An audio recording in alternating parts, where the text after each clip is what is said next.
So, does an app like Procreate on the iPad Pro even compete with a professional program like Photoshop? In this video, let's find out. Alright, what's up guys, this is TJ over here at Clifford Studio bringing you guys another video. So recently I picked up the iPad Pro 2017 12.9 edition, and this is one of my first pieces I was able to create on Procreate, and I really wanted to give you guys my initial thoughts on the program and the iPad Pro itself from an artist perspective. Of course, real quick though, if you guys are new to my channel, here I like to do a lot of tutorials and speed paintings, really giving my experiences on tips and tricks that I've learned along the way from the past couple of years that I've been studying it. So if you're interested in that, please hit that subscribe button and click the little notification bell to stay up to date for new videos. Anyways, let's get into this video. Now, for those of you that don't know, Procreate is an app that is solely on the iOS store. It's strictly for Apple iPads.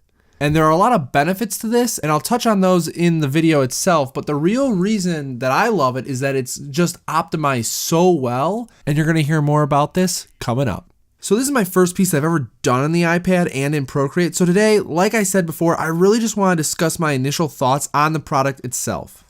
Now, as you guys probably know, for those of you who watch and follow my channel and other social media accounts, know that I, for the most part, work strictly in Photoshop. However, with Procreate coming as far as it has and the addition of the Apple Pencil, I finally decided to try it out. Especially now that professionals in the concept art industry have been reviewing this product and really recommending it to artists, which honestly I've been waiting for so long, and that's really why I went all in on it.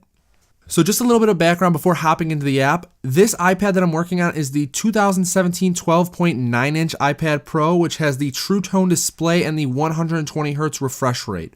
Now, while these are awesome and arguably important, my favorite addition to the iPad Pro is definitely in the software. iOS 11 is phenomenal. Now, without this sounding too much like an ad, because I swear it's not, I'm way too small of a channel for that, the new dock and file system with the addition of drag and drop and multitasking while you're working with multiple screens has just made this device a true beast.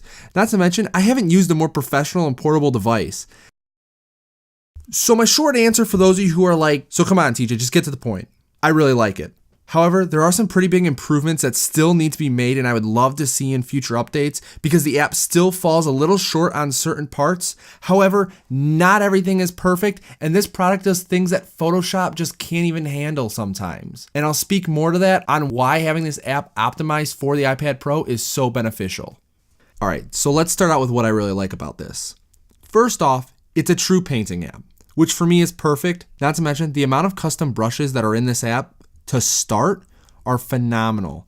There are so many, I can spend an entire day just trying them all out. Not to mention, you can even go into it and customize them to fit your style and preferences. The true depth within the brush settings is just insane.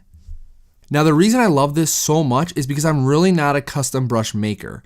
I'm still working on it, but in all honesty, I'm more focused on practicing and getting better at rendering, painting, and overall just streamlining my workflow. Really just trying to get faster and more efficient at concept art and digital illustration. So really, after a long day of work as a graphic designer, which I am during the day, I really want to spend all my free time painting and building my portfolio. Now, that's not to say building brushes isn't important. I'm sure it is. I just think like if an app like this, if they have some, or if you follow your favorite artists and you buy some from them, you're supporting them and you're getting something of value out of it. And then along the way, you can learn how to make them, basing them off of other artists' brushes by you finding out what preferences you like and what you don't like.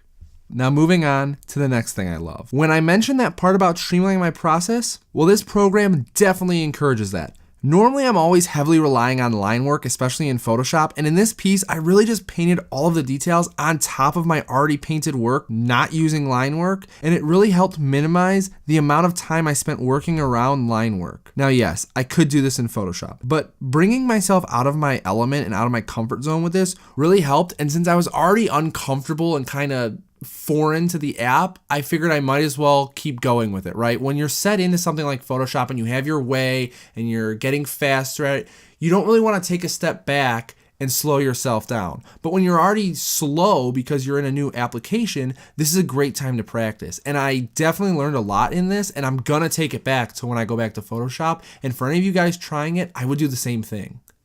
Alright, so another thing that I'm really enjoying about this program is the flexibility of exporting. The fact that I can import and export Photoshop files is truly amazing and really lets me be flexible with where I work and what I work on, which goes back to when I talked about the portability and the flexibility in the beginning of this video. However, let me just put this out there, that does come with a caveat. When they introduced masks in the Procreate 4, which everyone was excited for, a lot of us just assumed clipping masks were going to be included as well.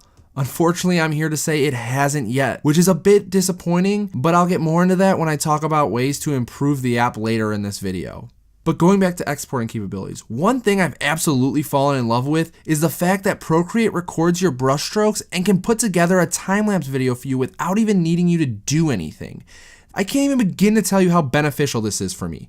There are so many times where I forget to hit the record button on OBS and I lose a ton of recordings, not to mention if I'm recording sometimes my older 2012 MacBook Pro, which I love and I'm not replacing yet, will still start to lag on me when I'm also working on a large file at the same time. Which brings me to my next point when I talked about being optimized for the iPad. I've tried taxing this app out with different sized brushes, with different textures built into them, and it's optimized so well that I haven't experienced any lag yet, which is huge for me compared to when I'm using Photoshop, because I've had so many times where even if I'm solely working in Photoshop, there are certain brushes from artists that I can't even use because my computer doesn't have the specs to handle it.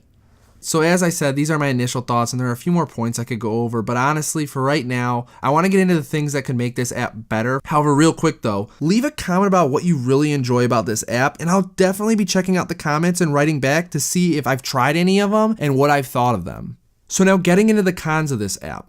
I want to preface this by saying that I haven't used this app extensively. As I said, this is my first painting and I'm still figuring things out. So some things may actually be absent from the app and some things I may just not have found yet. And I'll try and preface that when I talk about it. Okay, so with that out of the way, my first con that I mentioned earlier in this video was the absence of clipping masks. Now I say absent because I looked everywhere and even watched other reviews and it's nowhere to be found. Now, for those of you who don't know what clipping masks are, I use these extensively in my art process, and I know a lot of other artists use them as well when they're working. It basically allows you to paint or add an effect on top of an already existing layer without going outside the lines, similarly to locking pixels. However, with clipping masks, you can still save the original layer underneath, which is a huge plus because in locking your pixels, you have to paint on top of them, which obviously negates the fact that if you mess up, it's harder to go back than to just turn a layer on and off. But like I said, it's all about being out of my comfort zone and adapting to the environment that I'm in. And I found a workaround with this when I'm working in the app solely, or at least to start, and I'm fine with it and I managed.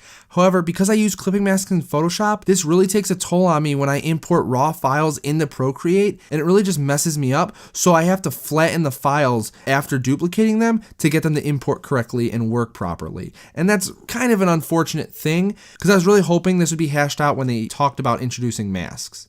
However, I really hope that this gets added, and for how awesome this app is already at this point, I'm sure Savage Interactive, which is the company that makes Procreate, I'm sure that they'll get this done. Just like they did with all the additions from Procreate 3 to Procreate 4. I'm talking to you, watercolor painters.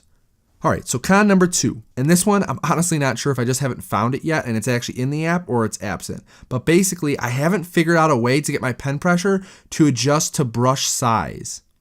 Right now it's strictly mapped to opacity, which is great, but I'd like to be able to do small details by lightly or heavily drawing with the pen and not having to fiddle with the brush size adapter with my other hand.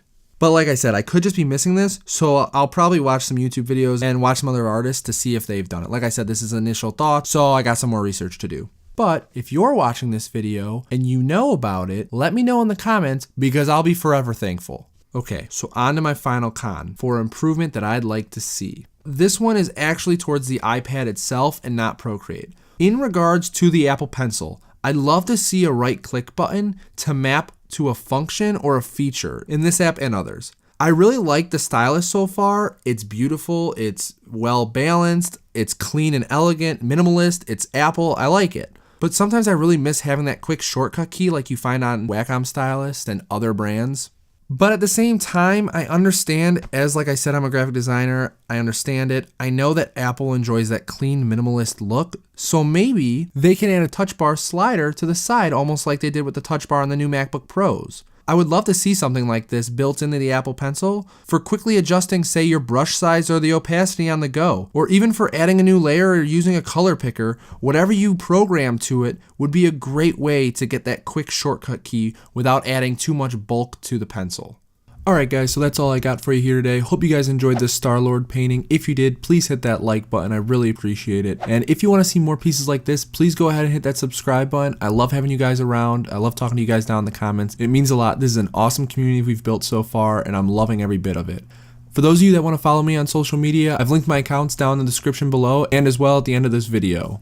Alright, and as always guys, this has been TJ from Clifford Studio. Take care.